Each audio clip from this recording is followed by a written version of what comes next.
cease to persuade, my loving Proteus. A home-keeping youth that ever homely went. Will not affection change thy tender days to the sweet glances of thy honored love? I rather would entreat thy company and see the wonders of the world abroad. But since thou lovest, love still and thrive therein, even as I would when I to love begin. Wilt thou be gone, sweet Valentine, and you? Think on thy Proteus when thou happily seest some rare noteworthy object in thy travels, and wish me partake in thy happiness when thou dost meet good hap, and in thy danger, if ever danger invite thee, commend thy grievances to my holy prayers, for I will be thy bedsman, Valentine. And on a love book, pray for my success. Upon such book I love, I'll pray for thee. That's on some shallow story of deep love. What?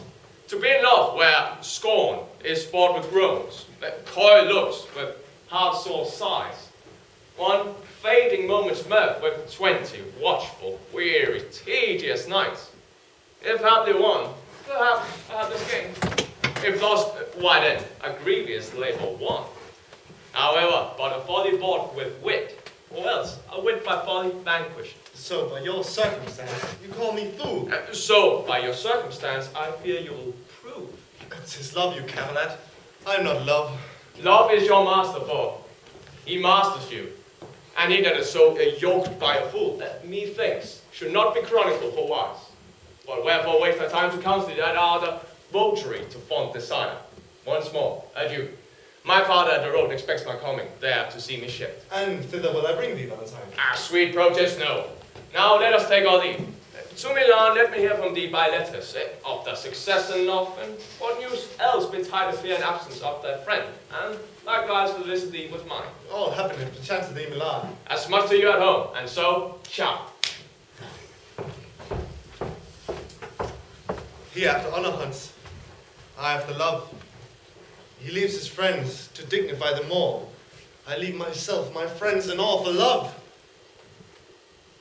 Thou, Julia, thou hast metamorphosed me, made me neglect my studies, lose my time, war with good counsel, set the world at naught, made wit with musing weak, heart sick with thought. Sir Proteus, save you, saw you my master? But now he parted hence to embark for Milan. Oh, 20 to 1, then he's shipped already. And I played the sheep in losing him. The sheep doth very often stray, and if the shepherd be a one wet. You conclude that my master is a shepherd then, and I a sheep. I do. Why then my horns are his horns, whether I wake or sleep. A silly answer, and well fitting a sheep. This proves me still a sheep. True, and thy master a shepherd. Nay, that I can deny by circumstance. It shall go hard, but I'll prove it by another. The shepherd seeks the sheep, and not the sheep the shepherd. But I seek my master, and my master seeks not me. Therefore I am no sheep. The sheep for fodder follows the shepherd.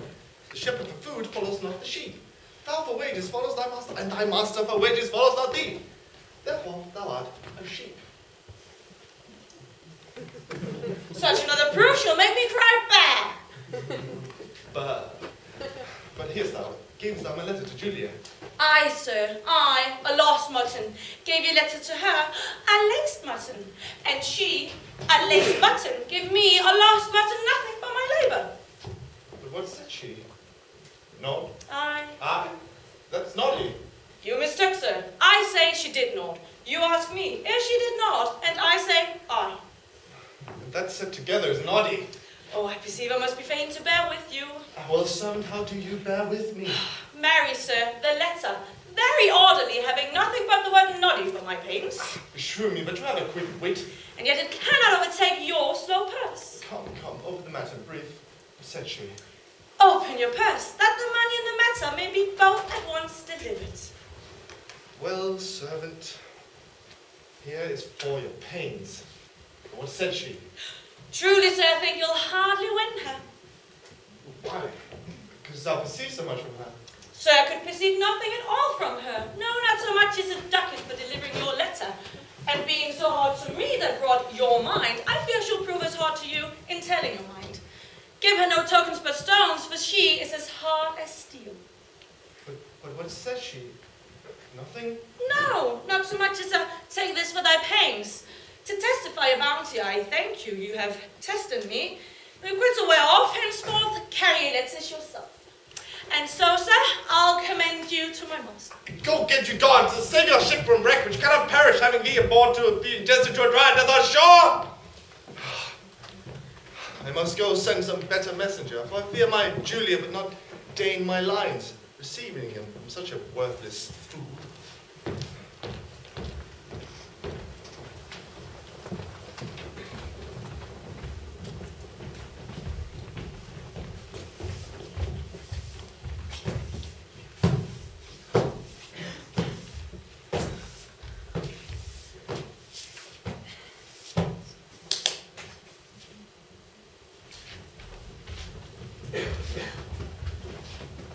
But, say, Lucetta, now we are alone. Wouldst thou then counsel me to fall in love? Aye, madam, so you stumble not unheedfully. Out of all the various sort of gentlemen that ever did with parley encounter me, which in thy opinion is worthiest love? Please to repeat their names. I'll show my mind according to my shallow, simple skill. What thinkst thou of the fair Sir Eglamour? As of a knight, well spoken, neat and fine. But were I you, he never should be mine. What thinkst thou of the rich Mercatio? Well of his wealth, but of himself, so. What thinkst thou of the gentle Proteus? Lord, to see what folly reigns in us. Now, what means this passion at his name? Pardon, dear madam, 'tis a parting shame that I, unworthy body as I am, should censure thus unlovely gentlemen. But why not on Proteus as of all the rest? And thus, of many good I think him best. Your reason? I have none but a woman's reason. I think him so because I think him so. But wouldst thou then have me cast my love on him? Aye, if you thought your love not cast away. Why he, of all the rest, had never moved me. Yet he, of all the rest, I think best loves you. I would I knew his mind. Madam, I shall fetch a letter.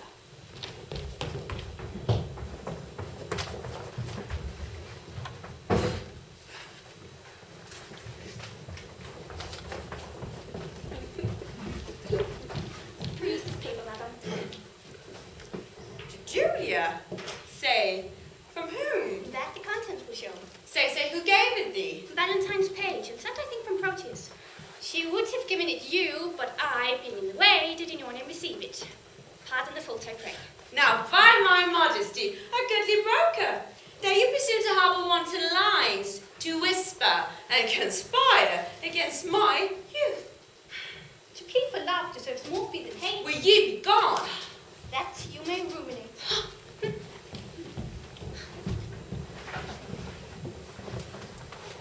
And yet I would have had overlooked the letter. What a fool is she that knows I am a maid and would not force the letter to my view, since maids in modesty say no to that what they would have the proffer construe I. How childishly I tried to set her hence when willingly I would have had her here.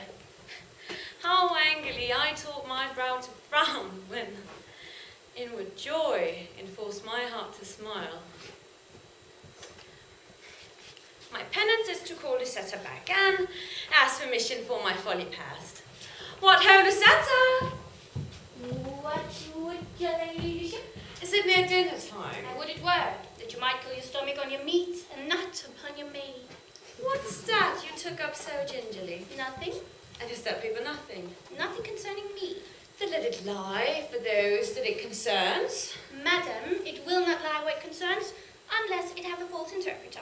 Oh, some love of yours, a rich in rhyme. Aye, a melodious word. Would you sing it out? And why not you? I cannot reach so high. Let's see your song. How now, minion? Keep tune there still, you will sing it out. And yet, methinks I do not like this tune. You do not? No, madam, it is too sharp. You, minion, are too saucy. Nay, now you're too flat. This babble shall not henceforth trouble me. The coil, the penetration. Go get you gone and let the paper slide. You would be fingering them telling me. She makes it strange.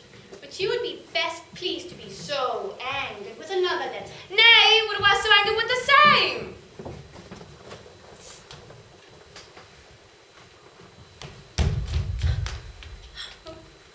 Hateful hands, to tear up such loving words. Injurious was to feed on such sweet honey and kill the beast and kill them with your stings. I'll kiss each several pair before men's.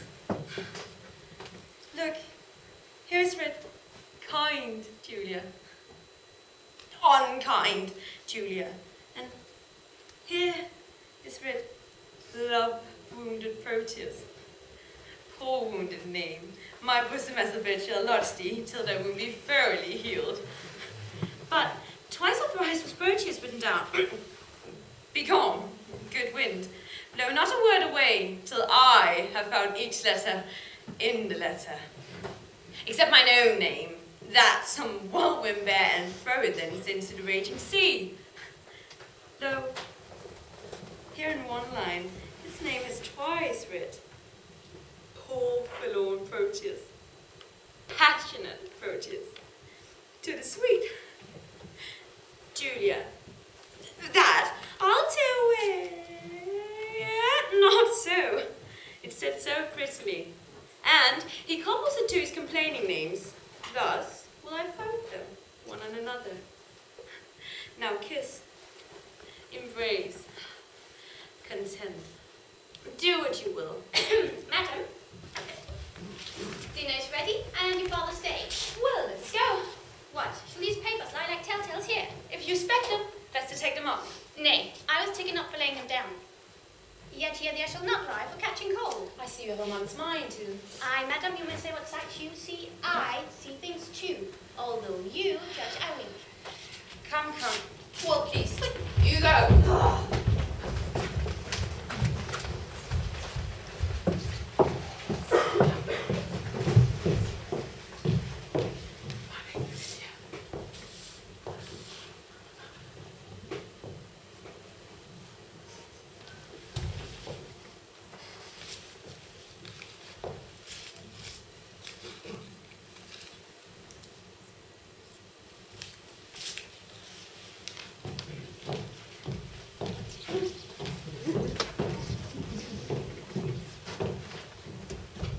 Tell me, Pandino, what sad talk was that wherewith my brother held you in the cloister?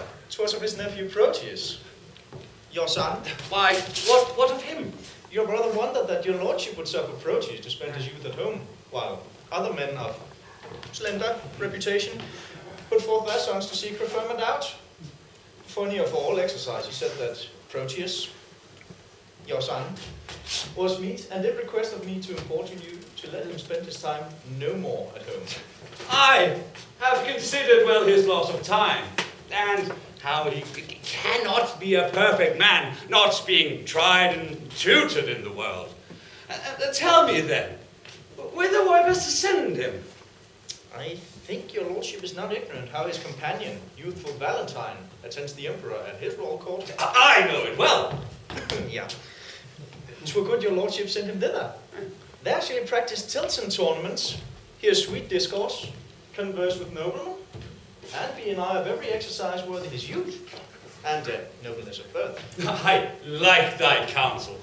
Well hast thou advised, and that thou mayst perceive how well I like it, the execution of it shall make known that even with the speediest expedition, I will dispatch him to the emperor's court. Tomorrow, may it please you, Don Alfonso, with other gentlemen of good esteem, are journeying to salute the emperor, and to commend their service to his will. Good company. With them shall Proteus go, and in good time. Now will we break with him. Sweet love, sweet lines, sweet life. Here's her hand, the agent of our heart. Oh, that our fathers would applaud our loves. Oh, heavenly Julia. Now, what letter are you reading there? May it please your lordships, but a word or two of commendations, sent from Valentine, delivered by a friend that came from him. There's no news, my lord, that he writes how happily he lives, how well beloved and daily graced by the emperor, wishing me with him, regardless of his fortune. And how stand you affected to his wish? One relying on your lordship's will and not depending on his friendly wish. My will is something sorted with his wish. I am resolved that thou shalt spend some time with Valentinus at the Emperor's court. Tomorrow be in readiness to go. Excuse it not, for I am peremptory. My lord, I cannot be so soon provided. Please you deliver a day or two. Look, what thou wantst shall be sent after thee. No more stay. Tomorrow thou must go. Come, Panthino. You will be employed to hasten on his expedition. Sir,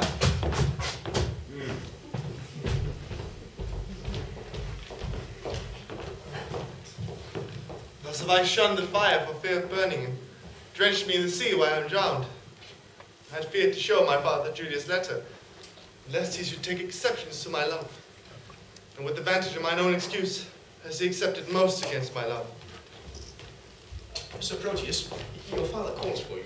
He is in haste, therefore I pray you to go. Why, this it is. My heart accords thereto, and yet 1,000 times it answers no.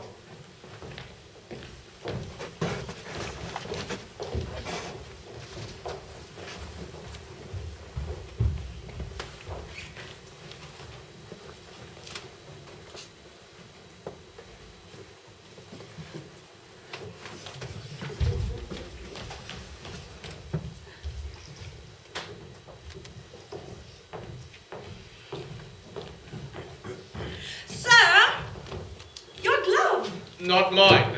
My gloves are on. Why, then this may be yours, for this is but one. Huh? Let me see. I give it me, it's mine. Sweet ornament that decks the thing divine. Sylvia. Sylvia. Oh, Madam Sylvia! Madam Sylvia! How now, servant? She's not within hearing, sir. Why, who made you call her? Your worship, sir, or else I mistook. Well, you'll still be too forward. And yet I was last chidden for being too slow. Go to. Tell me, dost thou know, Madam Sylvia? She that your worship loves. Why? How know you that I'm in love? Married by these special marks. First, you have learned, like Sir Proteus, to relish a love song like a robin redbreast, to walk alone like one that had the pestilence, to sigh like a schoolboy that had lost his ABC, to fast like one that takes diet, to watch like one that bears rubbing. You were wont when you laughed to crow like a cock, when you walked to walk like one of the lions. When you fasted, it was presently after dinner. When you looked sadly, it was for want of money. And now you are metamorphosed with a mistress, that when I look on you, I can hardly think you my master. Are all these things perceived in me? They are all perceived without you. But tell me, dost thou know my Lady Sylvia? She that you gaze on so as she sits at supper. Or hast thou observed that? Even she, I mean. Why, sir, know her not. What dost thou know? That she is not as fair as of you well favoured. I mean that her beauty is exquisite, but her favour infinite. You never saw her since she was deformed. How long has she been deformed? Ever since you loved her. I have loved her ever since I saw her, and still I see her beautiful. If you love her, you cannot see her. Why? Because love is blind. Belike, girl, then you are in love. For last morning you could not see to wipe my shoes. True, sir. I was in love with my bed. I thank you, you swinged me for my love, which makes me the bolder to chide you for yours. In conclusion, I stand affected to her. Or would you assert your affection would cease? Last night she enjoined me to write some lines to one she loves. And have you? I have. Are they not lamely writ? No, girl, but as well as I can do them. Peace, here she comes. Oh, excellent motion, oh, exceeding puppet. Now will he interpret to her? Madam and mistress, 1,000 good morrows. Oh, give you good even, here is 1,000,000 of menace. Sir Valentine and servant, to you 2,000. He should give her interest, and she gives it him. As you enjoined me, I have written your letter unto the secret, nameless friend of yours, which I was much unwilling to proceed in, but for my duty to your ladyship. Oh, I thank you, gentle servant. 'Tis very gladly done. Now, trust me, madam, it came hardly off. For being ignorant to whom it goes, I read at random, very doubtfully. Perchance you think too much of so much pain. No, madam, so steed you, I will ride. Please your command 1,000 times as much, and yet... A pretty period. Well, I guess the sequel. And yet, I will not name it. And yet, I cannot. And yet, take this again. And yet, I thank you, meaning henceforth to trouble you no more. Oh, and yet you will, and yet another, yet. What means your ladyship? Do you not like it? Yes, yes, the lines are very quaintly writ. But, since unwillingly, take them again.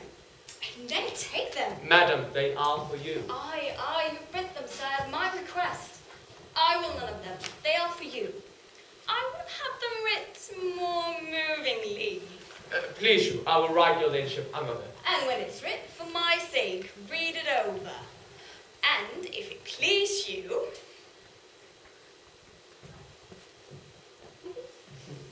And if it please me, madam, what then? Why, if it please you, take it for your labour. And so, good morrow, servants. Oh, jest, unseen, inscrutable, invisible. My master sues to her, and she hath taught her suitor, he being her pupil to become her tutor. Oh, excellent device, was ever had a better, that my master, being scribe, to himself should write the letter. How now, servant? What are you reasoning with yourself? Now I was rhyming, 'tis you that have the reason. To do what? To be a spokesman for Madame Sylvia. To whom? To yourself, why she woos you by a figure. What figure? By a letter, I should say. Why, she hath not writ to me. What need she once she hath made you write to yourself? Why do you not perceive the jest? No, believe me.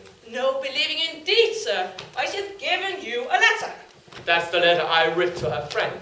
And that letter hath she delivered, and there an end.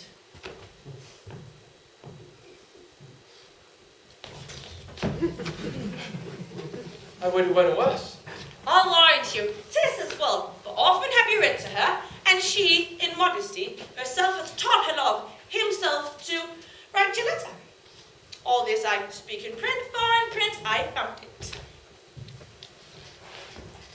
My muse, you sir, 'tis dinner time. I have dined. Aye, hearken, sir.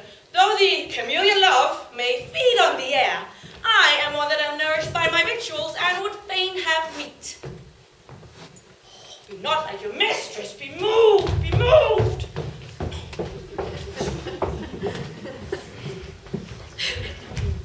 Have patience, gentle Julia. I must. There is no remedy. When possibly I can, I will return. If you turn not, you will return the sooner. Keep this remembrance for Lady Julia's sake. Well, then we'll make exchange. Here, take you this. And seal the bargain with a holy kiss.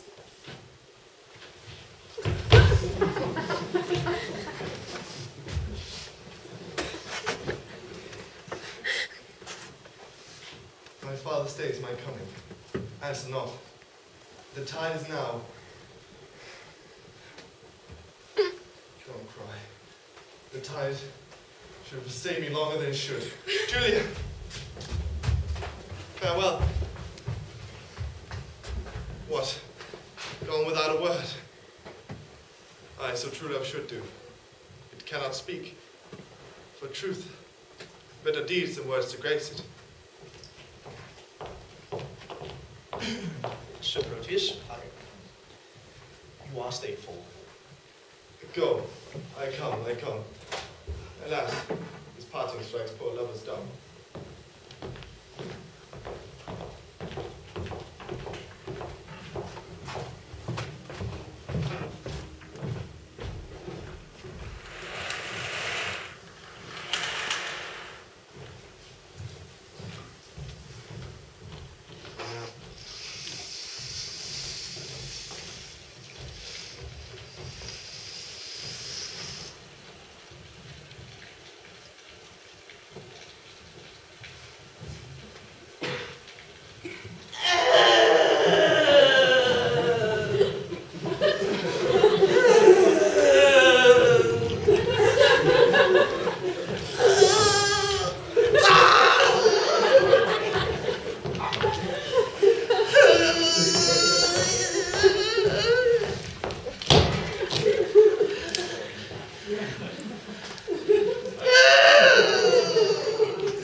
now I have done weeping. All the kinds of the lodgers have this very fault. I have received my proportions and am going with Sir Proteus to the Imperial's court. I think Crab, my dog, be the sourest-hearted dog that lives. My mother's wailing, my father's weeping, yet it is cruel-hearted curse, yet one tear. Nay, I'll show you the manner of it. This shoe is my father. This left shoe is my father. No, this left shoe is my mother. It cannot be so neither. Yes, it is so, it's so. It has the word soul. So, this shoe is my mother. This is my father. I'm the dog. Oh. The dog is himself, I'm the dog. No, the dog is me and I am myself. Now come I to my father. Father, your blessing. Oh, now the shoe should not speak for weeping. Now come I to my mother.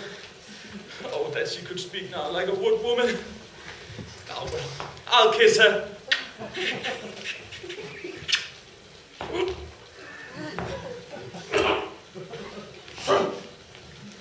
Well, there's my mother's breath up and down. Now, all this while, this curse shed one tear, nor speak a word as I lay the dust with my tears. Lawrence! Away! Away! Abort! My master is shipped and thou art supposed after with the horse.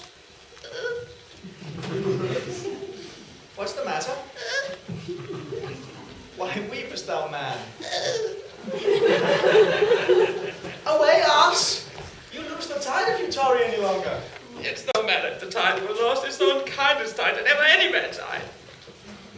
What's the unkindest tide? Why, he does climb here. Crab, my dog. Tut, man. I meant thou lose the flood. And in losing the flood, lose thy voyage. And in losing thy voyage, lose thy master. And in losing thy master, lose thy service. And in losing thy service. I lose the tide and the master and the voyage and the service and the tide. Why, man, if the rivers were dry, I could fill them with my tears. If the wind were down, I could drive the boat with my sighs.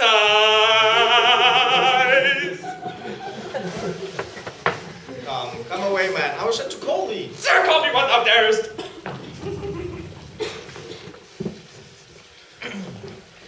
Wilt thou go? Well, I'll go.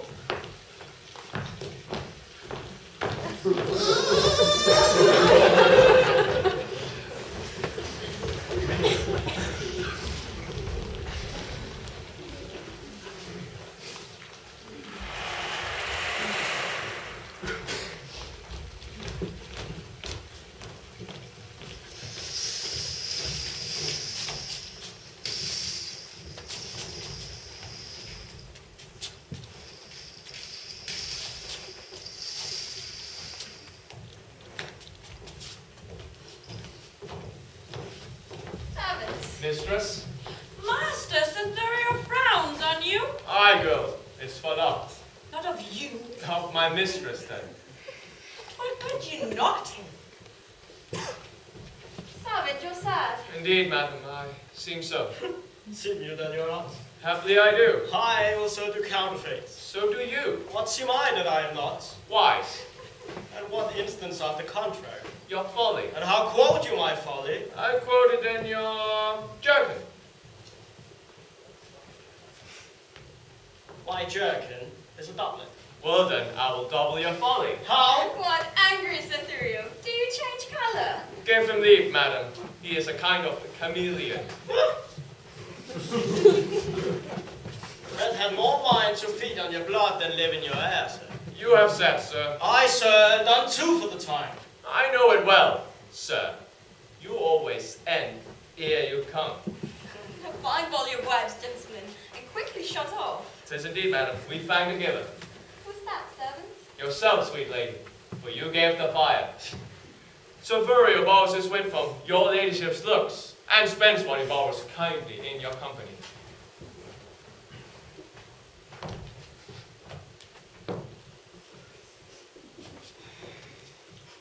Sir, if you spend word for word with me, I shall make your wit bankrupt.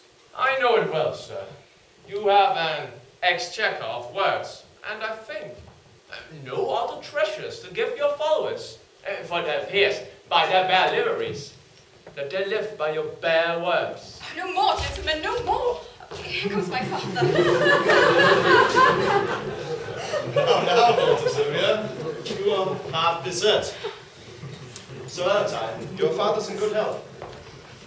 What say you to a letter from your friends? Much good news. My lord, I'll be thankful to any happy messenger from thence. Know ye Don Antonio, your countryman? Hath he not a son? I, my lord, a son that well deserves the honor and regard of such a father.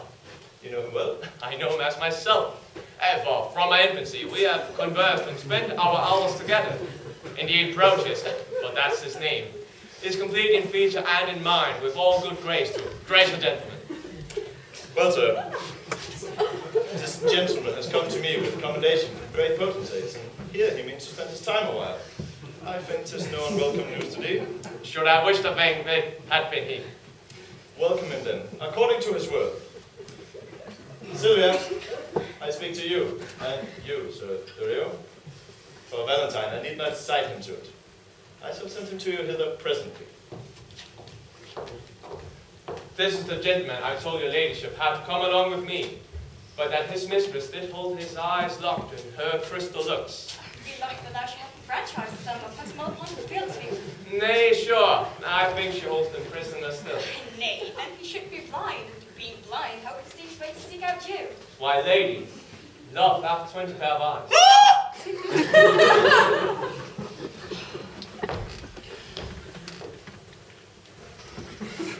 They say that love had not an eye at all.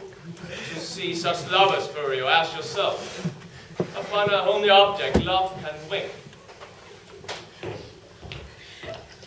Have done, have done. Welcome, dear Proteus. Mistress, I beseech you, confirm his welcome with some special favor. I swear this warrant was welcome hither, if this be you often wish to hear from. Mistress, it is. Sweet lady, entertain him to be my fellow servant to your ladyship. Too low a mistress for so high a servant. Not so, sweet lady. But too mean a servant I will look on such a worthy mistress. My duty will I boast of, nothing else. And duty never yet did want his means. I welcome you to a worthless mistress. I'll die no necessity but yourself. That you're welcome? That you're worthless. Madam, my lord, your father wishes to speak with you. I'll wait upon his pleasure. Come, Sir Furio, go with me. Once more, new servant, welcome. I'll leave you to confer home affairs. When you have done, we look to hear from you. We'll both attend upon your ladyship.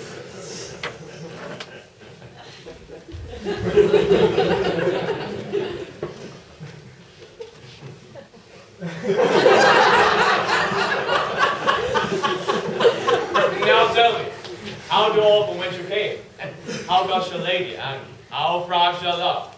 My tales of love were wont to weary you. I know you join in your love discourse.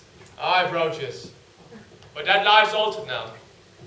I have done penance for contending love, whose high imperious thoughts have punished me.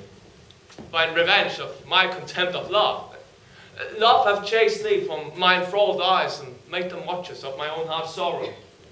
Now no discourse, except it be of love. Now can I break my fast, dine, sup, and sleep upon the very naked name of love. Enough. I read the fortune in your eye. Was this the idol that you worship so? Even she, and is she not a heavenly saint? No, but she is an earthly paragon. Call her divine. When I was sick, you gave me bits of pills, and now I must minister the like to you. Then speak the truth by her, if not divine. Then yet let her be a principality, sovereign to all the creatures on the earth. Except my mistress. Sweet, except not any. Except thou will accept against my love. Why, Valentine, what braggadism is this? Pardon me, Proteus. All I can is nothing to her whose worth make other worth is nothing. She is alone. Then let her alone. Not for the world.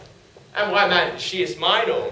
And I as rich in having such a jewel as 20 seed, the sand were pearls, the water nectar, and the rocks pure gold. Forgive me that I do not dream on thee, because thou seest me dote upon my love. My foolish rival that her father likes only because he is so worth is gone with her along, and I must after, for love, thou knowest, is full of jealousy. But she loves you. Aye, and we are betrothed. Nay more, our marriage hour with all the cunning manner of our flight determined of. How I must climb her window, the ladder made of coal, and all the means plotted and agreed on for my happiness. Good Proteus, go with me to my chambers. In these affairs, do aid me with thy counsel. Go on before. I shall inquire forth. I must unto the road to disembark some necessaries that I needs must use, and then presently I'll attend you. Will you make haste? I will. Ciao. Even as one heat, another heat expels, or as one nail by strength drives out another, so the remembrance of my former love is by a newer object quite forgotten. Is it mine or Valentine's praise, her true perfection, my false transgression that makes me reasonless to reason thus? She is fair, and so is Juliet that I love. That I did love, for now my love is thawed. Methinks my seal's Valentine is cold, and that I love him not as I was wont. Oh, but I love his lady too much, and that's the reason I love him so little. 'Tis but a picture I've yet beheld, and that hath dazzled my reason's light. But when I look on her perfections, there is no reason that I should be blind. If I can check my erring love, I will. If not, to compass I will use my skill.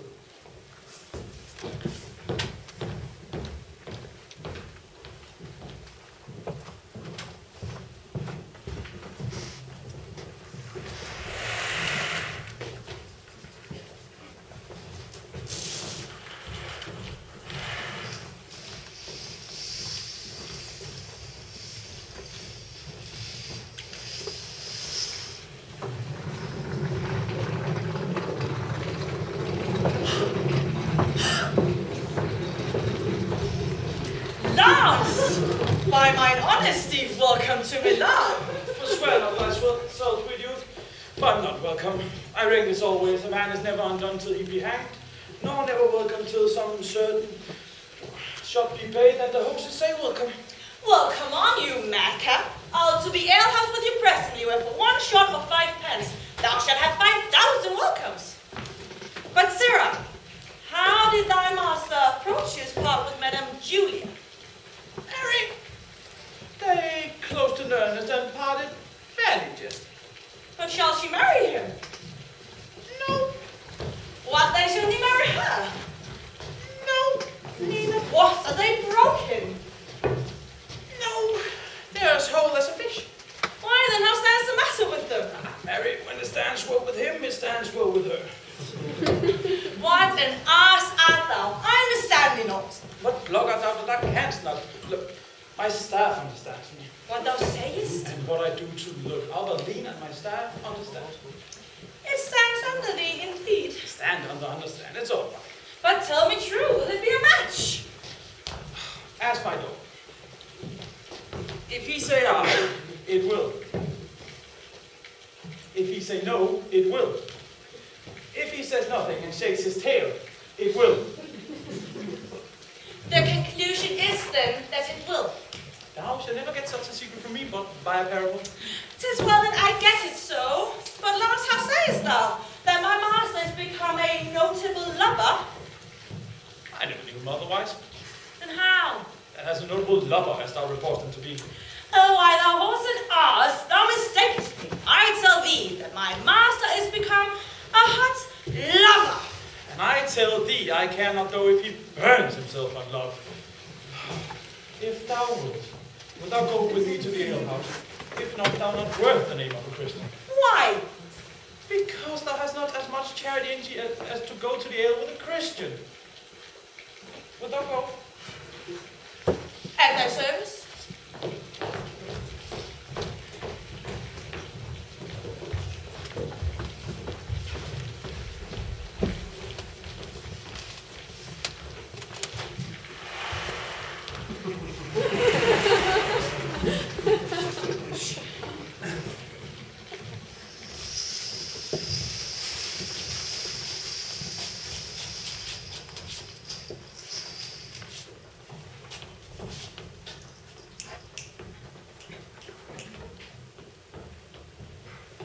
To leave mine Julia, shall I be forsworn? To love fair Sylvia, shall I be forsworn? To wrong my friend, shall I be much forsworn? Love bade me swear. Love bids me forswear. But first, I did adore a twinkling star. But now I worship a celestial sun. Julia, I lose. Valentine, I lose. If I keep them, I needs must lose myself. If I lose them, thus find I by their loss. For Valentine, myself. For Julia, Sylvia. I will forget that Julia's alive. Remembering my love to her is dead. And Valentine I'll hold an enemy, aiming at Sylvia as a sweeter friend. I cannot now prove constant to myself, without some treachery used to Valentine. This night, he meaneth with a corded ladder to climb Celestial Sylvia's chamber window, myself encounter his competitor. Now presently, I'll give her father notice of their disguising and pretended flight, who, on a rage, will banish Valentine. For Thurio, who intends, shall wed his daughter.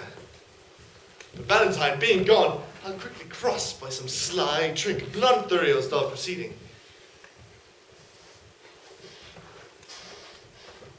Love, lend me wings to make my purpose swift, as thou hast lent me wit to plot this drift.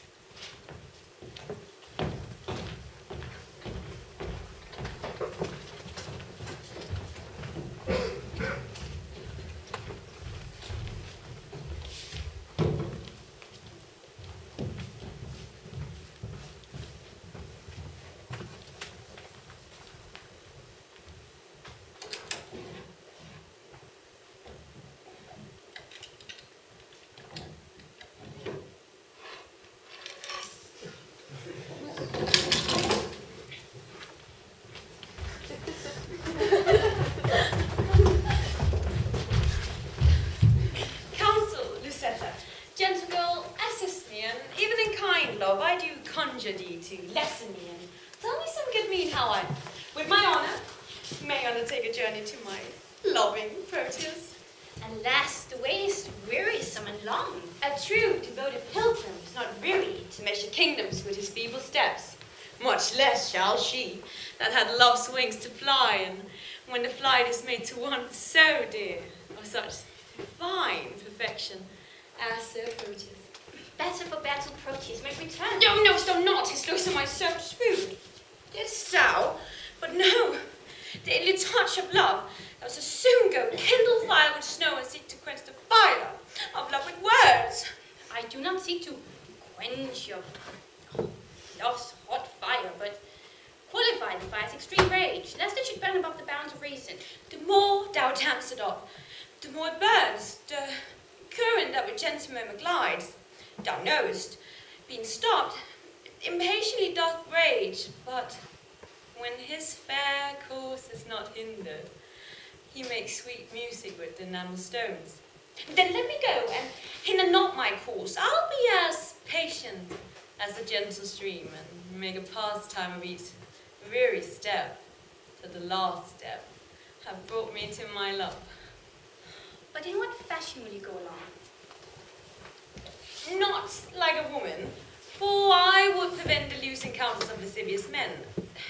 Gentle Lucetta, fit me with such sweets as maybe seem some well-reputed page. Why then, your ladyship must cut your hair. No, girl, all knitted up in silken strings and some 20-odd conceded.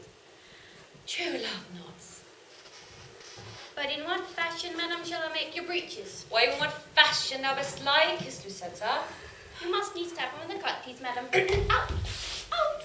Lucetta, don't be ill-favoured.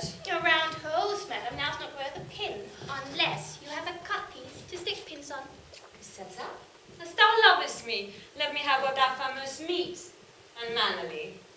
But tell me, wench, how would the world repute me for undertaking so unstead a journey? I fear me will make me scandalized. If you think so, then stay at home and go not. Nay, that I will not.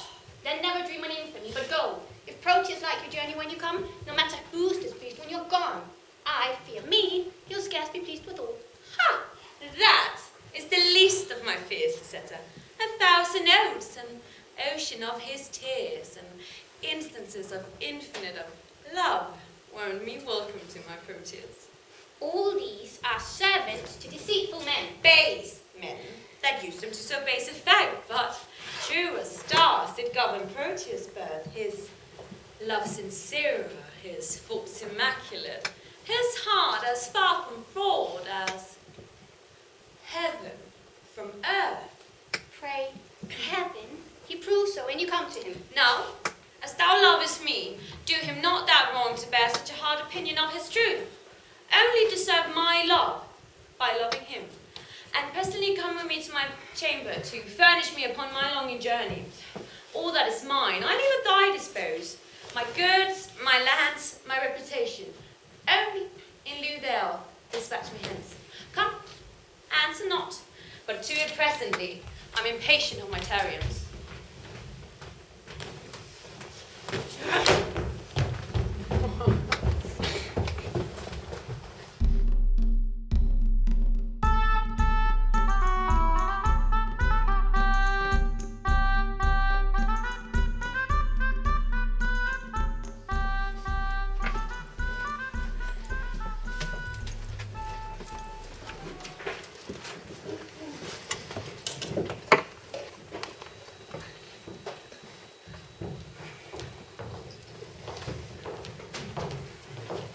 So through, give us leave, I pray, a while.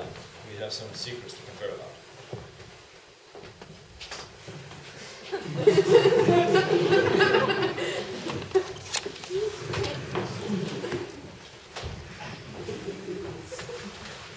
Now, tell me, Proteus, what is your will with me?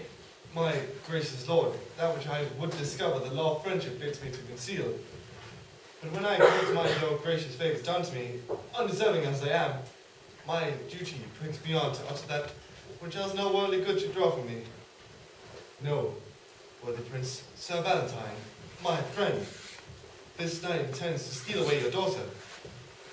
I know you've determined to bestow her on Thurio, whom your gentle daughter hates, and should she thus be stolen away from you, it would be much vexation to your age. This love of theirs myself have often seen, happily when they have judged me fast asleep. And oftentimes have proposed to forbid Sir Valentine her company and my court. But fearing lest my jealous aim might err and so unworthily disgrace the man, I gave him gentle looks, only to find that which thyself has now disclosed to me. No, noble lord, they have devised a mean how he her chamber window will ascend and with a corded ladder fetch her down, for which the youthful lover now is gone, where, if it please you, you may intercept him. But good my lord, do it so cunningly that my discovery be not aimed at. Upon mine honor, he shall never know I had any light from thee of this. Adieu, sir. Sir Valentine is coming.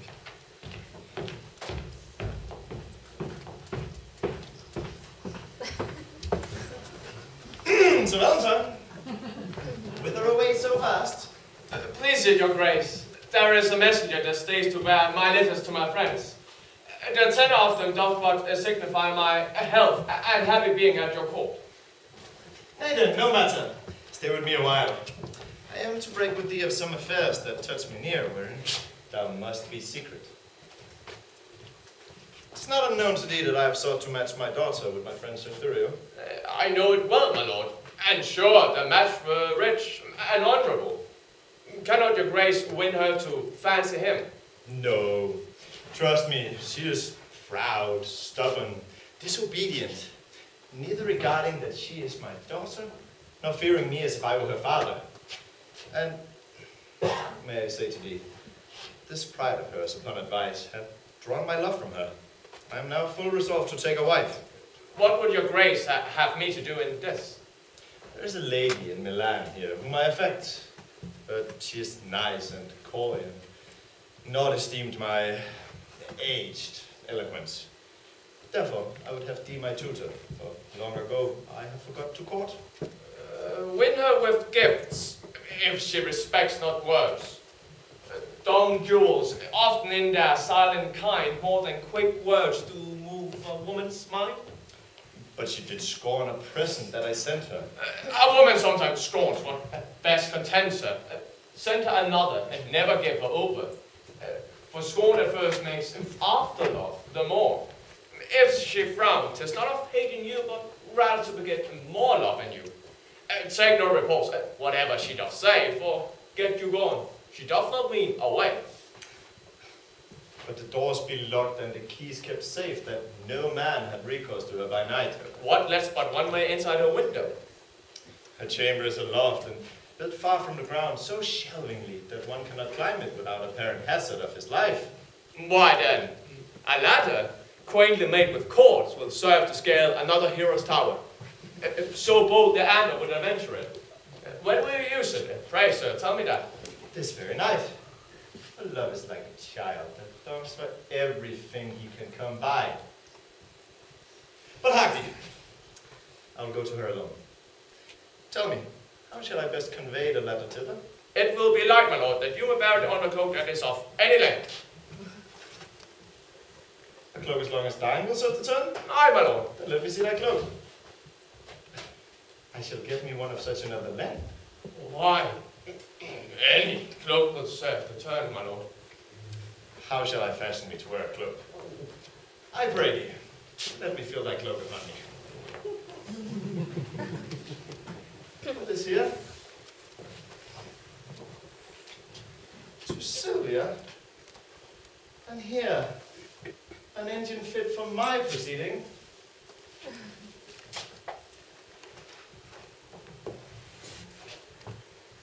This will be so bold as to break the seal for once.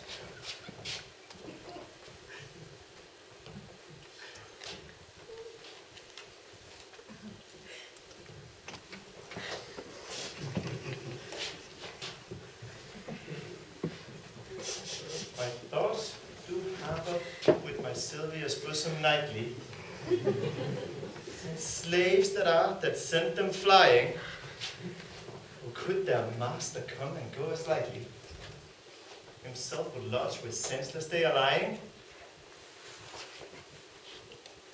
But it's here, Sylvia, this night I will enfranchise thee. 'Tis so, and here is the letter for the purpose. Go, base intruder. Overweening slave! Bestow thy fawning smiles upon equal mates. But if thou lingerest in my territories longer, then the swiftest expedition will give thee time to leave our royal court. By heaven, my wrath shall far exceed the love I ever bore my daughter, or thyself. Begone. I will not hear thy excuse, but as thou lovest thy life, make speed from hence.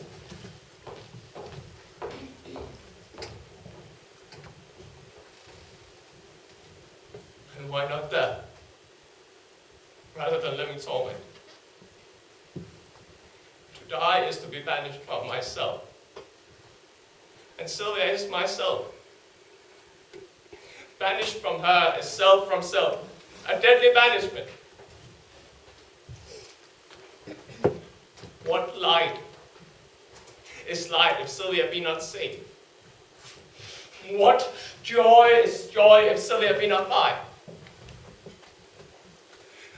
Unless I look on Sylvia in the day, there is no day for me to look upon. She is my essence, and I live to be.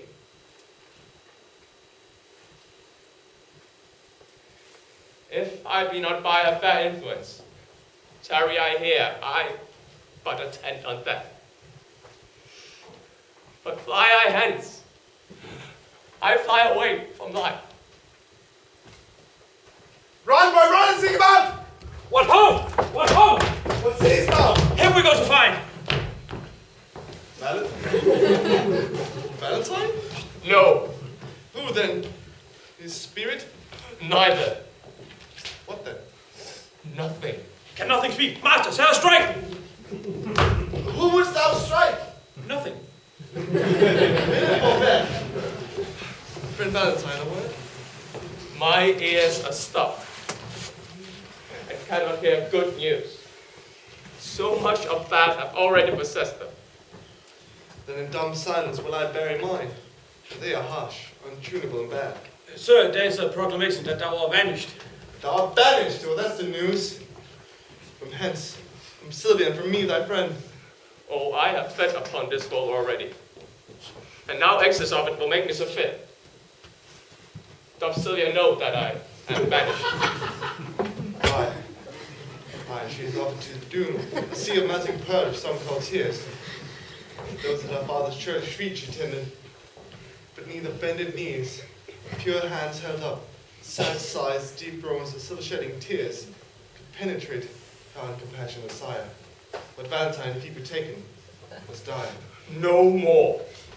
Unless the next word thou speakest have some malignant power upon my life. If so, I pray thee, breathe it into my ears, an ending answer to my endless dollar. Cease to lament for that which thou canst not help, and study help for that which thou lamentest. Time is the nurse and breed of all good. Here if thou sayest I canst not see thy love. Besides, thy staying here will abridge thy life. Come, I'll convey thee through the city gate, and ere part with you, confer large for all that may concern your love affairs. As thou lovest Sylvia, though not for thyself, regard thy danger, and along will be. I pray thee, Lawrence. And if thou seest speed, bid her make haste and meet me at the north gate. Go, Sarah, go fight out. Come, then. Oh, my dear Sylvia, have this Valentine. I'm but a fool, look you.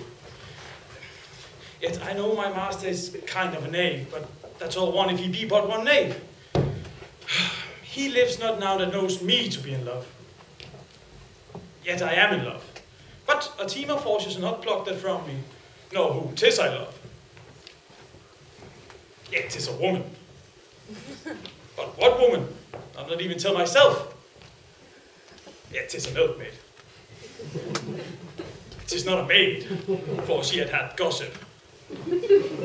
Yet 'tis a maid, for she's her master's maid and works for wages. She has more qualities than a water spaniel, which is much in a bare Christian.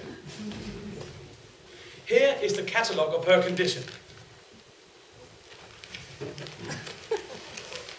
Imprimis, she can fetch and carry. Why a horse can do no more, nay a horse cannot fetch but only carry. Therefore she's better than a jade. Item, she can milk. Look you, a sweet virtue and a maid with clean hands. How now, Senior Lawrence? What news with your mastership?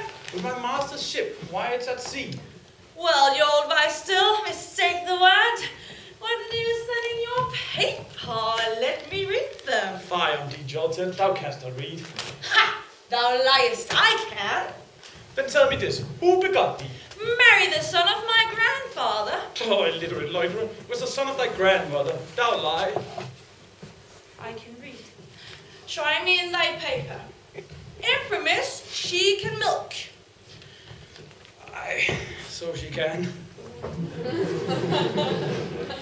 Item, she brews good ale. And therefore comes the proverb, blessing on your heart, you brew good ale. Item, she can wash and scour. A special virtue, then she need not be washed and scoured. Item, she can spin. Then may I set the world on wheels so she can spin for her living.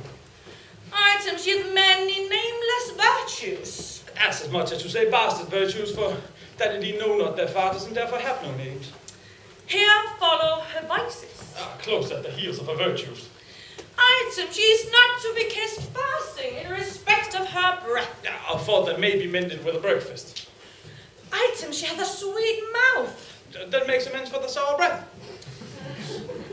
Item, she is slow in words. Oh, villain, that said that among her vices. To be slow in words is a woman's only virtue. Out with it and said it among her chief virtues.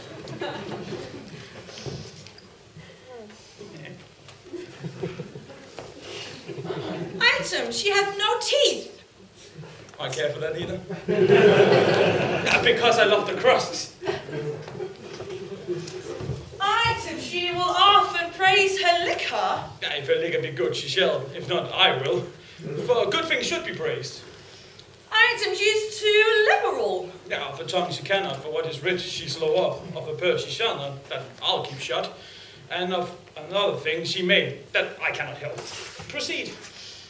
Item, she hath more hair than wit, and more faults than hairs, and more wealth than faults. Stop there, I'll have her. She was mine and not mine twice or thrice in the last article. Rehearse that once more. Item, she hath more hair than wit. More hair than wit. That may be. What's next? And more faults than hairs. Oh, that's monstrous. Oh, that were out. And more wealth than faults. Oh, well. That word makes the false gracious. I'll have her, if being a match is nothing is impossible. What then? Why, then I'll tell thee. Thy master stays for thee at the north gate. For me? For thee! And who art thou? He'll stay for better men than thee. And must I go to him? Thou must run to him. Your stay so long going will scarce serve the turn. Why didst not tell me sooner? Pox of your love letters! An unmannerly slave, she'll be shrinked for reading my letter and thrust herself into my secrets. I'll laugh and rejoice in the course correction.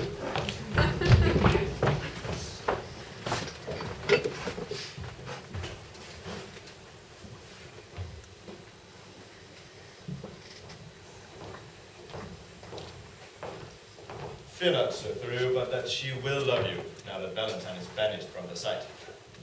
For since his exile, she hath despised me most. For sworn my company and railed at me. I'm desperate of obtaining her. This weak, impressive love is as a figure drenched in ice that in an hour's heat dissolves to water and does lose its form.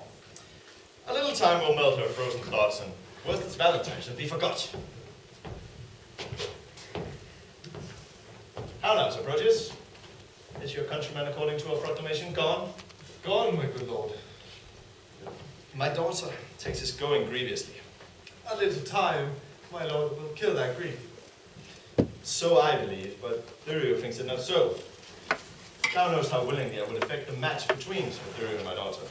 Also, I think thou art not ignorant how she opposes her against my will.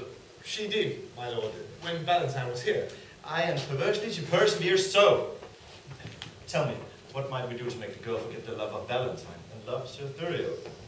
The best way is to slander Valentine with falsehood, short stature, and poor descent. 3 things that women highly hold in hate. That she would think that it is spoken hate. Aye, his enemy delivered. Therefore, it must with circumstance be spoken by someone whom she esteemeth as his friend.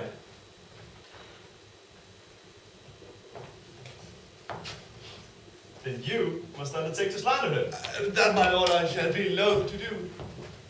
'Tis in the office of a gentleman, especially against his very friend. Where your good word cannot advantage him, your slander cannot damage him. Therefore, the office is indifferent, being entreated to it by your friend.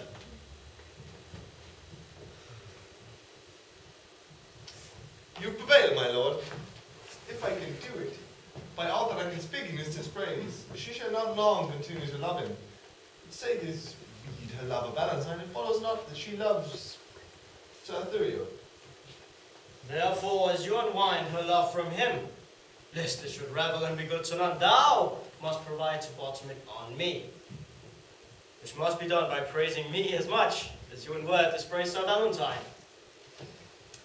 And, Proteus, we dare trust you in this kind, for we know on Valentine's revolt that you are already love's firm votary, and cannot soon revolt to change your mind.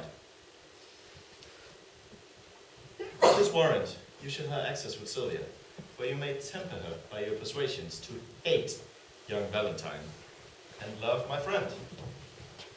As much as I can do, I will effect.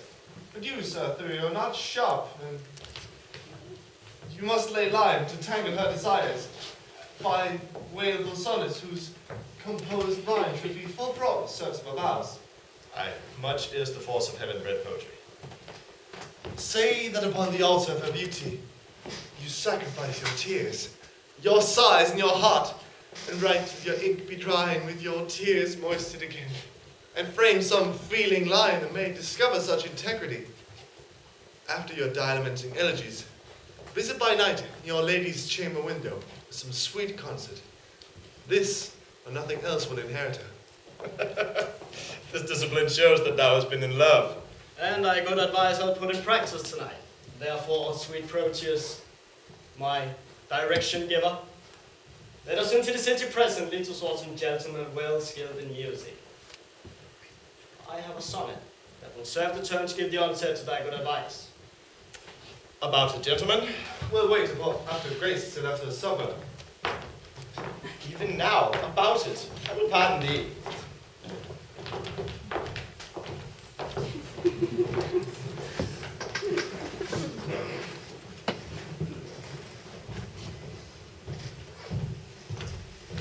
Fellows! Stand fast! I see a passenger. Lieutenant, string doctor, down.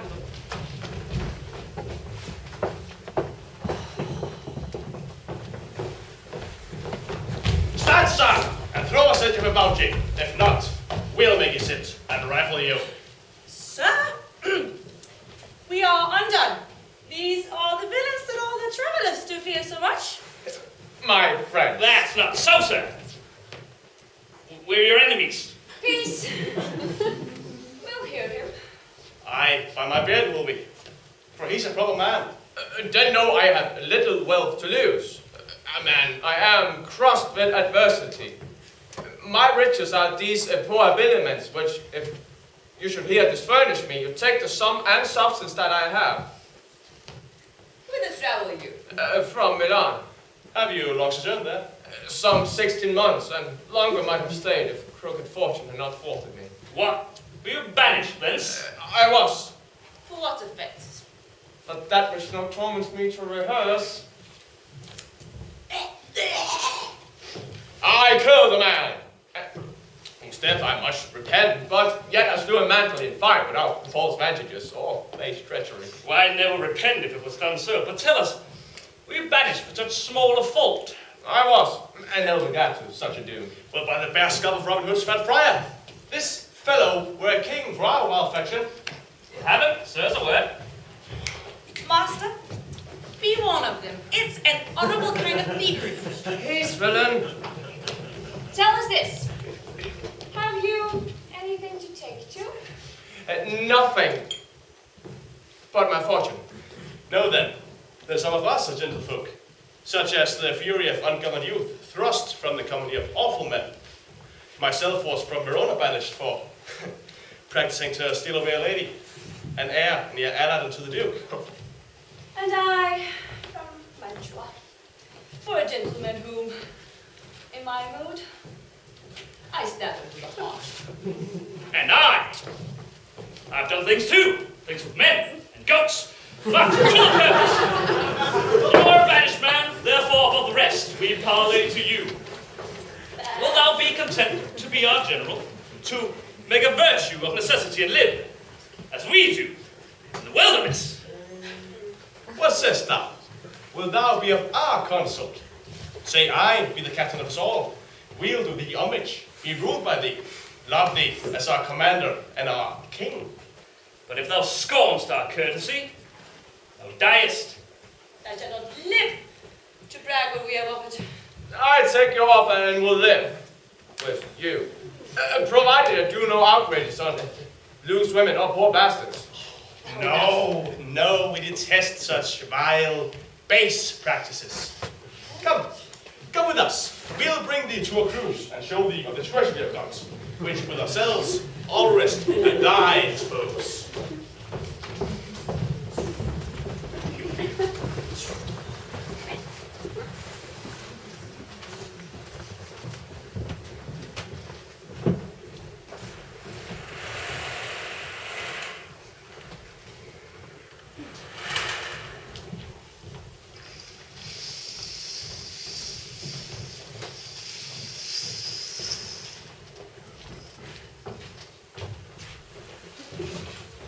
already have I been false to Valentine.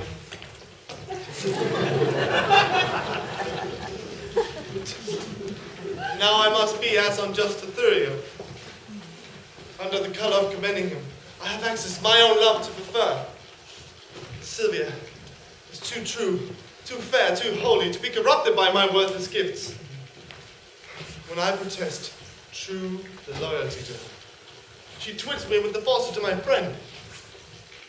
When to her beauty I commend my vows, she bids me think on how I've been forsworn in breaking faith with Julia whom I loved. And notwithstanding her sudden quips, the least whereof would further lover's hope. But yet spaniel-like, the more she spurns my love, the more it grows and fawneth on her still. But here comes Thurio. Now must we to her window and give some evening music to her ear. How now, Sir Proteus? Are you prepped before us? Aye, gentle Thurio, for as you know, love will creep in the service where I cannot go. Aye, but I hope you love not here. Sir, but I do, or else I would be hence. Who? Sylvia? Aye, Sylvia, for your sake. I thank you for your oath. Now, gentlemen, let's tune and through lust be a while. Now, my young guest, you shall eloquently. I pray you, why is it? Marry, mine hostess, for I cannot be married. Come, we'll have you married. I'll bring you where I shall the music and the gentleman that you asked for. And what shall I hear him speak? Aye, that you shall. That would be music. Hark, hark. Is he among these? Aye, but peace. Let's hear him.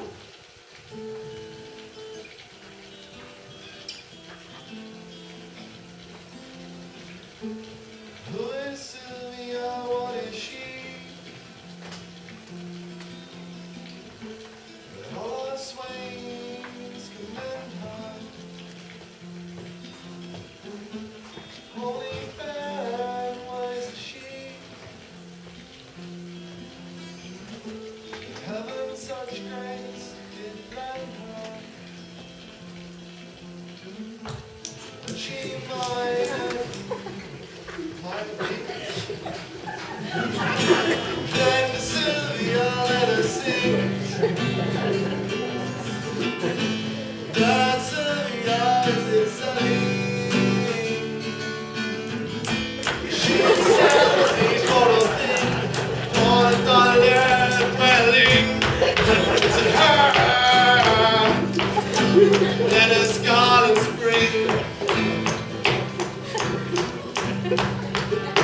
Let us garland spring.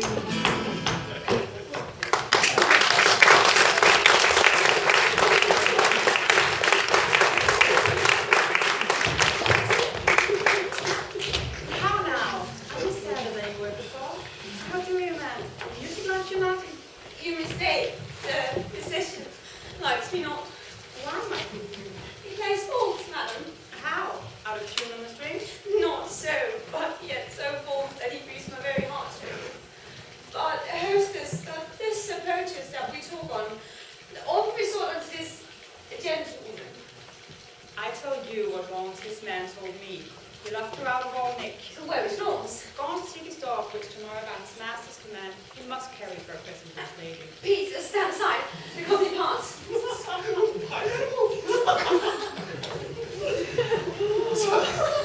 Sir Thurio, I was so pleased you should say my cunning drifting sons. Where meet we? And St. Gregor as well. Farewell then. Let me go. Madam, good evening to your ladyship. I thank you for your music, gentlemen. Who was that at Spain? One whom, if you knew his pure heart's truth, you would quickly learn to know him by his voice. Sir Proteus, as I take it. Sir Proteus, madam, and your servant, What you will. that I may compass yours. Have your wish. My will is even this, that presently you hie you home to bed. Thou subtle, perjured, false, disloyal man, thinkst thou I am so shallow, so conceitless, to be seduced by thy flattery that has deceived so many with thy vows? Return, return, and make thy love amends. For me, by this pale queen of night, I swear I am so far from granting thy request that I despise thee for to chide myself, even for this time I spend in talking to thee. Sweet madam, I cried that I did love a lady, but she's dead. False if I should speak it, for I am sure he is not buried. Say that she be, yet Valentine thy friend survives, to whom thyself art witness that I am betrothed. Now art thou not ashamed to wrong him with thy importunacy? I likewise hear the Valentine's Day. And so suppose am I, for in his grave assure thyself, my love is buried. Sweet love, let me rake it from the earth. Go to thy lady's grave and call her thence, or at the least in her sepulchre thine. Madam, if your heart be so obdurate, vouchsafe me yet your picture for my love, to let us speak, to let us sigh and weep, for since the substance of your perfect self is else devoted, I am but a shadow. To your shadow will I make true love. For substance you would sure deceive it and make it but a shadow, as I am.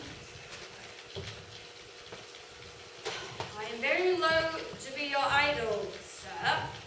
Since your falsehood shall become you well to worship shadows and adore false shapes, send to me in the morning and I'll send it. And so good rest. As wretches have overnight, the wait for execution in the morn. Hostess, will you go, pray you, that I Sir Proteus? Marry at my house. Trust me, I think it's almost there. Not so, but it had been the longest night that ever I watched, and the most happiness.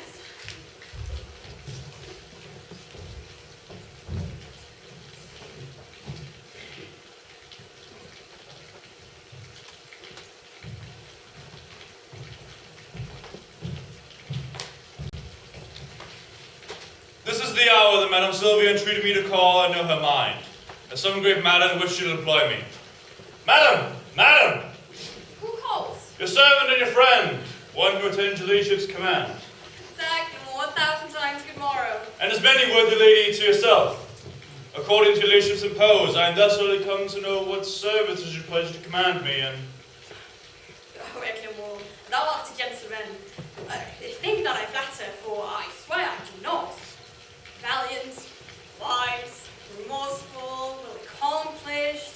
Thou art not ignorant what dear good will advance the banished Valentine, nor how my father would impulse me marry vain Furio, whom my very soul abhors. Sir Eglamour, I would tell Valentine to match where he makes abode, and if for the ways of danger is to pass, I do desire thee, even from a heart as full of sorrows as the sea of sands, to bear me company and go with me. And if not, to hide what I present to thee, that I may venture to depart alone. Madam, I pity much your grievances, and since I know they virtuously replaced, I give consent to go along with you, recking as little what betideth me, as much I wish all good fortune you. When shall we go? This evening coming. Where shall I meet you? At Friar Patrick's cell, where I intend holy confession. I shall not fear your ladyship. Good morrow, gentle lady. Tomorrow, kind Sir Eglamour.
When a man's servant shall play the cur with him, look you, it goes hard. One that I brought up a puppy, I was sent to deliver as a present to Mistress Sylvia from my master. And he came no sooner into the dining chamber and steps me on the trencher and steals her carven leg. Oh, 'tis a foul thing when a man's cur cannot keep himself in all companies. If I had not had more wit than he to take the fault upon me than he did, he had verily been hanged for it. Just I lived he had suffered for it. You shall judge. He had not been there, bless the mark, a pissing while, before all the chamber smelt him. What cur is that? Says one. Rip him up, says the other. Hang him up, says the duke. I, having been acquainted with the smell before, knew it was crab.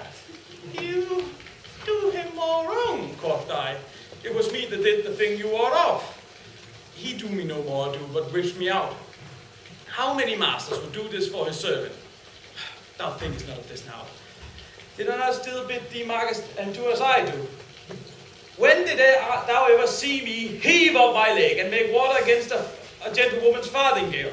Did thou ever see me do such a trick? Sebastian is thy name. I like thee well, and will employ thee in some service presently. In what you please, I'll do what I can. I hope thou wilt. How now, you horse and peasant! Where have you been these 2 days later? Marry, sir, I carry Mr. Sylvia to the dog you made me. And what says she to my little jewel? Mary, she says your dog is a cur and tells you cur's fancy is good enough for such a present. She received my dog. Indeed she did not, sir. Here, I brought him back. What? What dishonor is this creature from me? Aye, the other score was stolen from me by the hangman boys in the marketplace. Hangman boys. And so I offered her my own, which is about 10 times as big as yours, and therefore the gift the greater. Go get you hence and buy my dog again, or never again return into my sight. What? What? Stay so next to me here? Gone! No. Slave that still an end turns me to shame. Sebastian, I have entertained thee, but 'tis no trusting of yon foolish lout. Therefore know you this. For this I entertain thee. Go presently, and take this ring with thee. Deliver it to Madame Sylvia. She loved me well who delivered it to me. It seems you love not her to leave her token. She's dead, belike. No, I think she lives. Alas! Why dost thou cry alas? I cannot choose but pity her, Wherefore shouldst thou pity her? because methinks she loved you, as well as she do love your Lady Sylvia. She dreams of him that has forgot her love. You dote on her that cares not for your love. 'Tis pity love should be so contrary, and thinking of it makes me cry alas.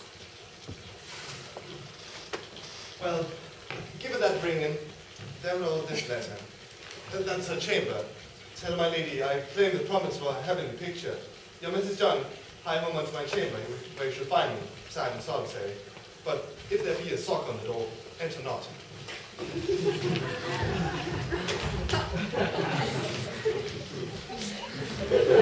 How many women would do such a message? Alas, poor Proteus, thou hast entertained a fox to be the shepherd of thy lands. This ring I gave him when he parted from me, to bind him to remember my good will. And now am I, unhappy messenger, to plead for that which I would not obtain. I am my master's true confirmed love, but cannot be true servant to my master, unless I prove false traitor to myself. Yet will I rule for him, yet so coldly as heaven it knows, I will not have him speak. Gentlewoman, good day. Pray you, be my mean to bring you where to speak with Madame Sylvia. What would you have that I be she? If you be she, I do entreat your patience to hear the message that I have sent to her. From whom? From my master, Sir Proteus now. Oh, sent you for a picture. Aye, madam. Go give your master this. Tell him from me, one Julia that has changed his thoughts forget would better fit his chamber than this shadow. Madam, please you peruse this paper. Pardon me, madam, I have unadvised delivered you a letter that I should not.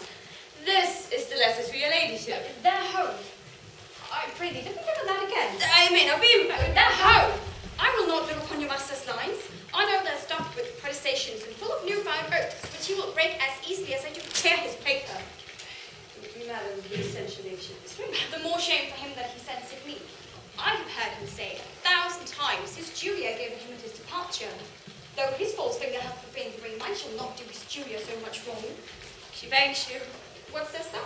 I thank you, madam, that you send to her. Poor gentlewoman, my master wrongs so much. Dost thou know her? Almost as well as I do know myself. To finger upon her woes, I do protest that I have wept 100 several times. Belike you think that Proteus hath forsook her. I think she doth, and that's a cause of sorrow. Is she not passing fair? She hath been fairer, madam, than she is. When she did think my master loved her, well, she, in my judgment, was as fair as you. But since the air had starved the roses in her cheeks and pinched the lily finger off her face. How tall was she? About my stature, 4.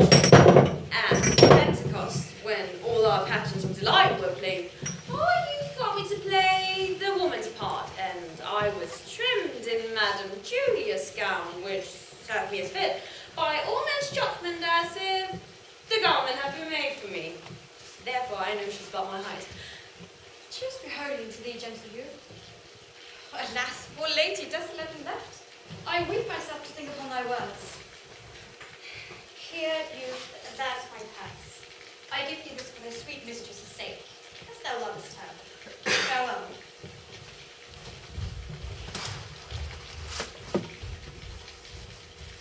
And she shall thank you for it if ever you know her. A virtuous gentlewoman, mild and beautiful. I hope my master soon proves to be but cold, since she respects my mistress's love so much. Alas, how love can trifle with herself. Here is her picture. Let me see. I think if I had such attire, this face of mine would be as full as of hers. Her eyes are grey as glass, and so are mine. Her forehead's low, and mine's as high.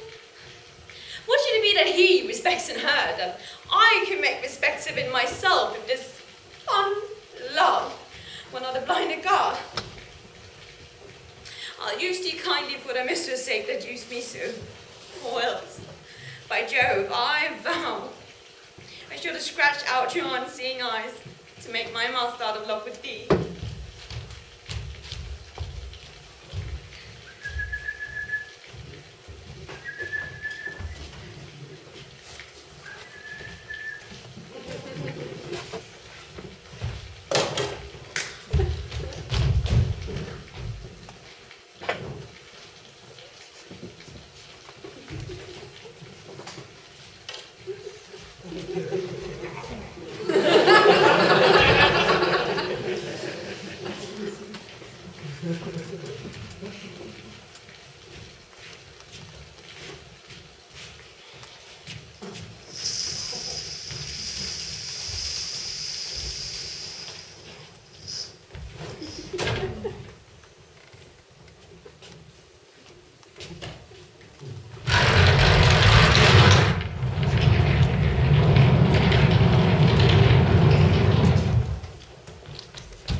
The sun begins to gild the western sky, and so it is about the very hour that Sylvia at Friar Patrick's cell shall meet me. She will not fail, for lovers break not out lest it be to come before their time. So much they spur their expedition. Ah, see where she comes. Lady, happy evening. Amen, amen. Go on, good Hector Moore, out of the postern by the Abbey wall. I feel that we're attended by some spies. Fear not! The foe's not 3 leagues off. We'll cover that, we are sure enough.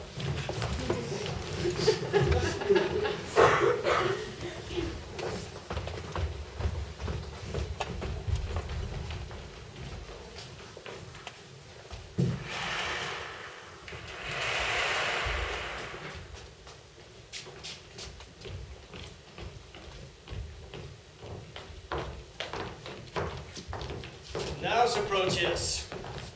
What says Sylvia to my suit? Oh, sir, I find her milder than she was. But still she takes exceptions at your person. What? That my leg is too long? Nay. Nay, that it is too little. I'll wear a boot then to make it somewhat rounder. But love will not be spared to what it loathes. What says she to my face? That it is a fair one. Nay, then the wanton lies. My face is blackish. Pearls are fair, and as you know, blackish men are pearls in beauty's lady's eyes. It is true, such pearls as put out ladies' eyes, but rather wink and look at them. How like she my discourse? Ill when you talk of war, But well when I discourse of love and peace. But better, indeed, when you hold your peace.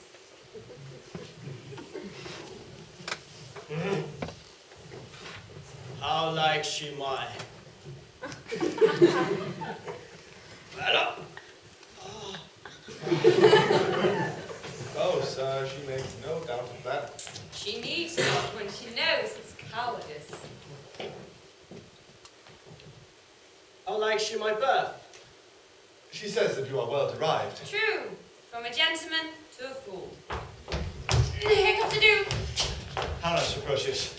How now, burial? Which of you saw Sir Eglamour of late? Not I. Nor I. Saw you my daughter? Neither. Why then, she has fled unto that peasant Valentine! And Eglamour's in her company.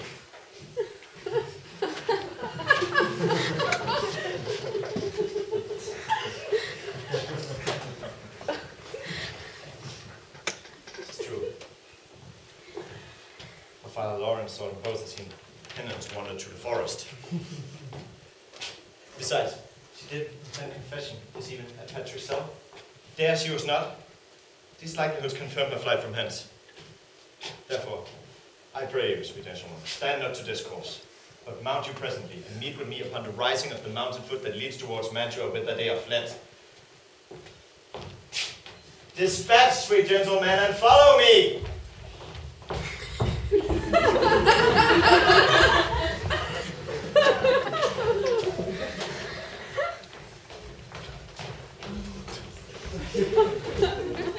Why, this is to be a peewish girl that flies a fortune when it follows her.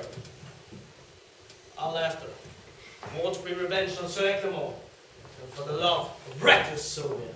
And I will follow more for Sylvia's love than hate of Eglamour who goes with her. And I will follow more to cross that love than hate for Sylvia who's gone for love.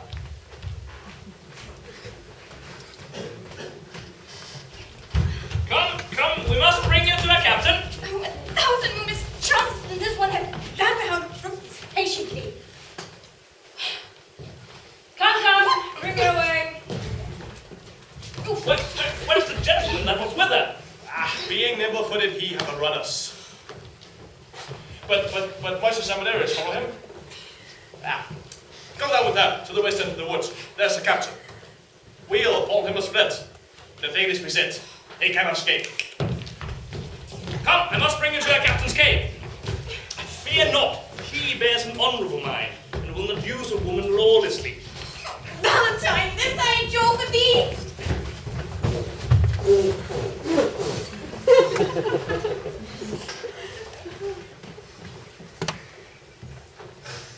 How you, stuff breeder habit in a man. This shadowy, desert, unfrequented woods.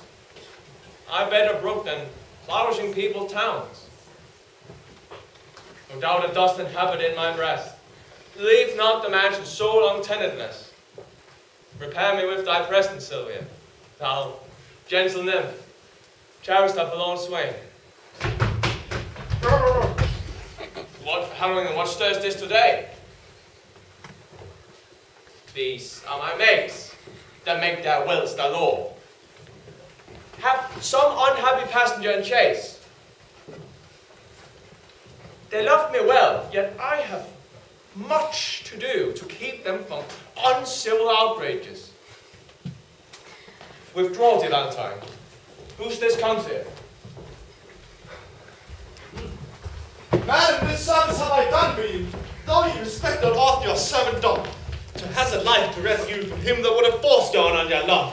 How like a dream is this I see and hear? Love, let me be patient to forbear a while. Miserable, unhappy that I am. Unhappy you were, madam. Here I came, but by my coming I made you happy. By thy approach thou makest me most unhappy. And me when he approaches to your presence. Had I been seized by a hungry lion, I would have been breakfast to the beast, rather than have false Proteus rescue me.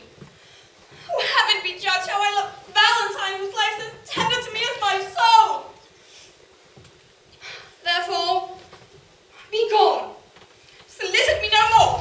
What dangerous action stood in next to death, I would not undergo for one calm nook. Oh, 'tis a curse in love and still approved. Women cannot love when they're beloved. But Proteus cannot love where he's beloved. Read over Julia's heart, thy first, best love, for whose dear sake thou didst then rend thy faith into 1,000 oaths, and all those oaths descended into perjury. To love me! Thou'st no faith left now, unless thou'st two, and that's far worse than none. Better have none than plural faith, which is too much by one. Thou countest a true friend! In love, who respects friends? All men but Proteus. Nay, the gentle spirit of the moving words can no way change you to a milder form. I'll woo you like a soldier at arm's end, and love you against the nature of love. Force it! I'll force you yield to my desire! Ruffian, let go that rude, uncivil touch. Oh, friend of a little fashion. Valentine. Roman friend. That's without faith or love, but such is a friend now. Treacherous man. Thou hast beguiled my hopes, not but mine eye could have persuaded me. Now I dare not say I have one friend alive, thou wouldst disprove me. Who should be trusted when one's own right hand is put to the bosom? Proteus, I'm sorry I must never trust thee more, or count the world a stranger for thy sake. The private wound is deepest, O time most accursed amongst all foes that a friend should be the worst. My shame and guilt confounds me. Forgive me, Valentine. If heart's tower be sufficient ransom for our friends, I tenderly and for doest truly suffer as ever I did commit. Then I am paid. And once again, I do receive the honest. Who by repentance is not satisfied, is nor heaven nor earth, for these are pleased. By penitence, the eternal wrath appeased. How are we unhappy? Look to the boy. Why, boy? Why? Come now, what's the matter? Look up, speak. Oh, good sir, my master charged me to deliver a ring, which, out of my neglect, was never done. Where is that ring, boy? This is it. Art thou all right? Why, this is the ring I gave to Julia. Oh, great master, sir, I mistook. This is the ring you sent to Saul. But how camest thou by this ring? At my depart I gave this unto Julia. And Julia herself did give it me. And Julia herself had brought it hither. How? Julia!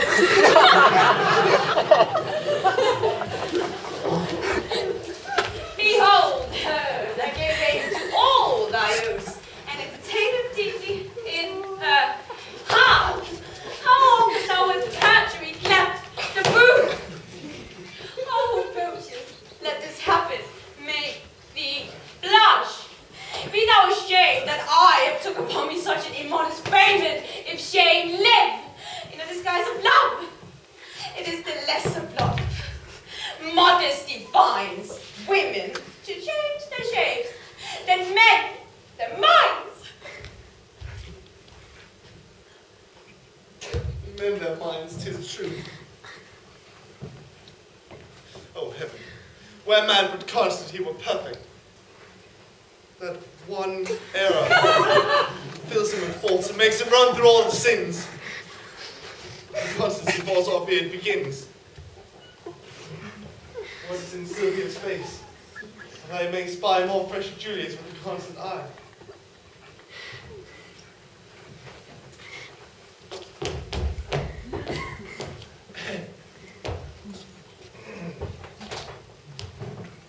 Come, a hand from either.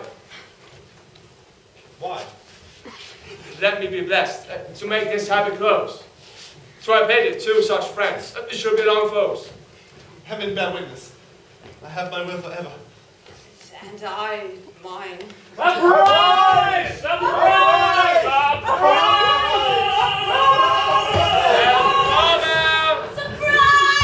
I say. It is my lord the Duke. Your grace is welcome to a man disgraced. Banished Valentine. Sir Valentine? Yonder is Sylvia, and Sylvia is mine. For you, give back, or else embrace thy death.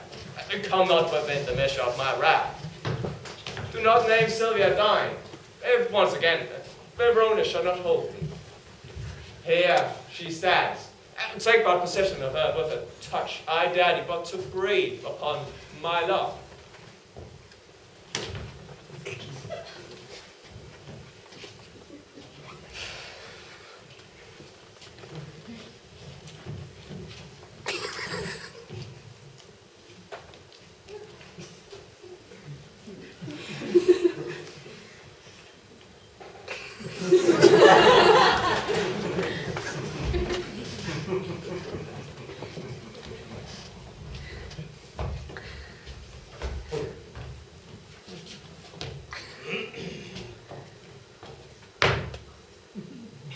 Valentine.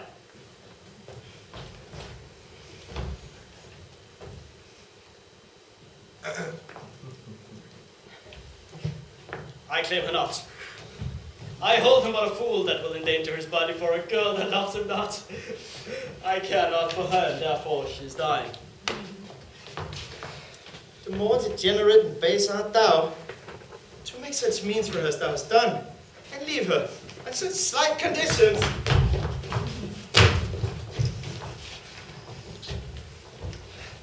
Now, upon the honor of my ancestry, I do applaud thy spirit, Valentine, and find you worthy of an emperor's love. Know then, I here forget all former griefs, cancel all grudge, repeal thee home again. Sir Valentine, thou art a gentleman, and well derived. Take thou thy Sylvia. Thou hast deserved her. I thank your grace. The gift hath made me happy. I now beseech you, for your daughter's sake, to grant me one boon that I shall ask of you. I grant it for thine own, whatever it be. These banished men that I have kept withal are men endured with worthy qualities. Forgive them what they have committed here, and let them be recalled from their exile. They are reformed, civil, full of good, and fit for great employment, my lord.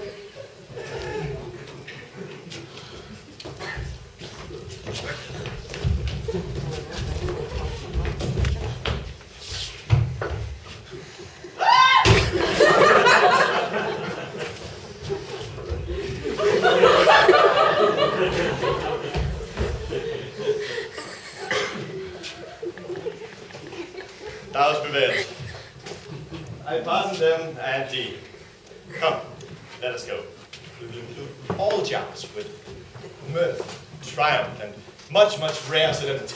And as we walk along, I dare be bold with our discourse to make your grace to smile. What think you of this page, my lord? I think the boy had grace in him. He blushes. I warned you, my lord, more grace than boy. What mean you by that saying? I will tell as we pass along that you will wonder what a fortune. Come, Proteus. 'Tis your penance but to hear the story of your love's discovery. That done, our day of marriage shall be yours. One feast, one